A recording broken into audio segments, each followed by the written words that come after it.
Hello everyone, very good morning. இன்றைக்கி Friday. இன்றைக்கி டே வந்து எனக்கு 4 o'clock டே ஸ்டார்ட் ஆகிடுச்சு. காலையில் எழுந்துச்சு என்னோடய ஒர்க்லாம் முடிச்சுட்டு பூஜையெல்லாம் முடிச்சுட்டு கிச்சனுக்கு வந்தாச்சு. இன்றைக்கி வந்து கொஞ்சம் வெரைட்டிஸ் தான் ரெடி பண்ணிகிட்ருக்கேன். ஏன் அப்படின்னா, குழந்தைங்க ஸ்கூலில் வந்து இன்றைக்கி ஃபுட் ஸ்டால் போட்டிருக்காங்க. ஃபஸ்ட்டு வந்து பிளானிங்கே இல்லை, பெரியவன் மட்டும்தான் ஜாயின் பண்ணுறேன்னு சொல்லியிருந்தா. அதுலேயே ஃபுட் ப்ரிப்ரேஷன் வேண்டாமா, நான் வந்து ஒரு கேம்ஸ் தான் பண்ண போகிறேன்.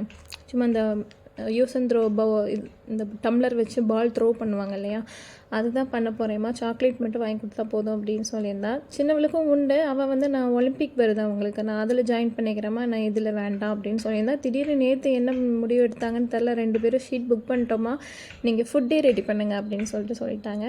அப்புறம் நைட்டு அவங்க அப்பா கூட போய் திங்ஸ் எல்லாம் வாங்கிட்டு வந்துட்டாங்க. இந்த வருஷம் வந்து நான் என்ன பண்ணியிருந்தேன் அப்படின்னா, ஃப்ரைட் ரைஸ் தான் ரெடி பண்ணியிருந்தேன். போன வருஷம் வந்து பிரியாணி பண்ணியிருந்தேன். இந்த வருஷம் வந்து நான்வெஜ் அலோடு இல்லை அப்படின்ட்டாங்க. அதனால் ஃப்ரைட் ரைஸுமே கொஞ்சம் டிஃப்ரெண்ட்டாக பண்ணியிருந்தேன். இந்த சோயா இருக்கு இல்லையா, அதை வந்து சில்லி மாதிரி போட்டு ரைஸ் கூட மிக்ஸ் பண்ணிவிட்டு கொஞ்சம் டேஸ்ட் நல்லா இருந்தது. குழந்தைங்க வந்து இந்த மாதிரி கலர்ஃபுல்லாக பார்த்தா தானே நல்லா விரும்பி சாப்பிடுவாங்க. அதனால் அந்த மாதிரி பண்ணியிருந்தேன். நல்லா இருந்தது டேஸ்ட்டு, இந்த கடையிலலாம் தர்ற மாதிரி நல்லா இருந்தது. மெயின் டிஷ்ஷாக வந்து ஃப்ரைட் ரைஸ் பண்ணிட்டேன்.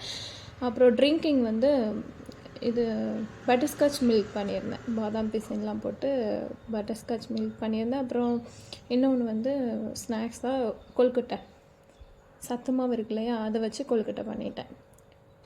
மார்னிங் பிரேக்ஃபாஸ்ட்டுக்கு குழந்தைங்க வேண்டான்னு சொல்லிட்டாங்க. அதனால் நாங்கள் அங்கே போய் எல்லாம் பார்த்துக்குறோம் அப்படின்ட்டாங்க. அவங்க எதுவும் சாப்பிடல, பால் மட்டும் குடிச்சிட்டு போயிட்டாங்க.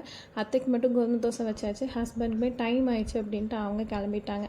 ஆஃப்டர்நூன் லஞ்சுக்கு அவங்களுக்கு இதையே வச்சு கொடுத்தாச்சுங்க.